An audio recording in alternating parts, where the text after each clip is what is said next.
চেষ্টা করছি, এত কিছু করছি, তাও এরা মমতা ব্যানার্জিকে ভোট কেন দেয় ভাই? আমি তো বুঝতে পারি না। আমি বলছি ভোট কেন দেয় মমতা ব্যানার্জিকে? ভোট বাংলার মা বোনেরা দেয় তার কারণ মমতা বন্দ্যোপাধ্যায় তাদের জন্য ভাবে, তাদের জন্য লক্ষ্মীর ভান্ডারের ব্যবস্থা করেছে, তাদের জন্য স্বাস্থ্যসাথীর ব্যবস্থা করেছে, তাদের জন্য রূপশ্রীর ব্যবস্থা করেছে, তাদের জন্য কন্যাশ্রীর ব্যবস্থা করেছে। আগে 142 জন সাংসদ যারা বিরোধী পক্ষের, তাদেরকে সাসপেন্ড করে দিয়েছে, তাদেরকে সংসদ থেকে বাইরে করে দিয়েছে। ফারুক আব্দুল্লাহর মতো বয়সজ্যেষ্ঠ লিডার, আমাদের পক্ষ থেকে সৌগত রায়ের মতো বর্ষিয়ান নেতা, এদেরকে স্কুলের বাচ্চাদের মতো সাসপেন্ড করে পার্লামেন্ট থেকে বার করে দিচ্ছে। এদের সাহস! সংসদীয় গণতন্ত্র বলে আর কিছু বাকি নেই, গোটা পার্লামেন্টটাকে খালি করে দিচ্ছে যাতে চুপচাপ নিজেদের মধ্যে বড় বড় বিল পাস করতে পারে। আর এই বিলগুলো আগামী দিনে গিয়ে আপনার বাচ্চাদের প্রভাবিত করবে।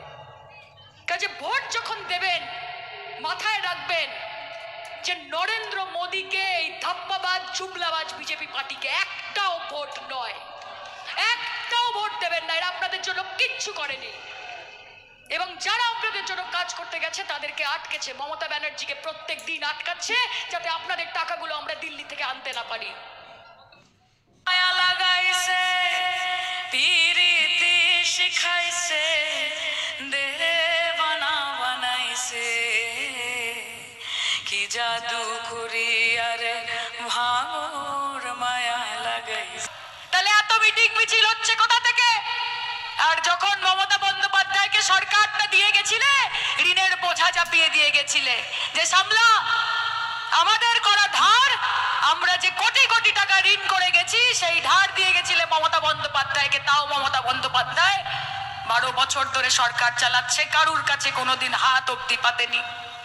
আমি আপনাদেরকে একটা কথা বলতে চাই, আমাদেরকে ভয় দেখিয়ে, আমাদের কণ্ঠস্বর রোধ করে আপনারা এখানে কোনো লাভ করতে পারবেন না। কারণ গণতন্ত্রের গলা যারা টিপতে চায় তাদের জবাব গণদেবতা দেয়, এবং আপনাদেরকেও সেই জবাব দেবে বাংলার মানুষ। আমাকে আবার লজেন্সও দিয়ে দিল। মানে এরা এত মিষ্টি, বুঝতে পারছে না যে কিভাবে আমাকে একটু সামাল দেওয়া যায়। আসলে সত্যি কথা বলি, খুব কাজের চাপ চলছে মা, শুটিং। আপনারা এখানে কোনো লাভ করতে পারবেন না, কারণ গণতন্ত্রের গলা যারা টিপতে চায় তাদের জবাব গণদেবতা দেয়, এবং আপনাদেরকেও সেই জবাব দেবে বাংলার মানুষ। আমাকে শুটিং চলছে, ছবির রিলিজ আছে, নানান জায়গায় যেতে হচ্ছে প্রচারের জন্য, 2-1 দিনের মধ্যে আবার ত্রিপুরাও যেতে হবে। সব মিলিয়ে মন তো চায় আপনাদের কাছে আসতে, কিন্তু মাঝে মাঝে শরীর বলে যে একটুখানি ক্ষান্ত হও। হয়তো সেটারই আজকে একটু বহিঃপ্রকাশ হয়েছে। আমি 1.5 বছর ধরে সভা করেছি, হাজার হাজার সভা করেছি, কোনোদিন এরকম হয়নি। আমি আপনাদের সকলের কাছে ক্ষমা প্রার্থী। শরীরটা খারাপ লাগছিল বলে একটু বসে পড়তে হয়েছে, চোখ থেকে জল পড়ে যাচ্ছে। আমার মনে হয় একটু প্রেশারটা কমে গেছে।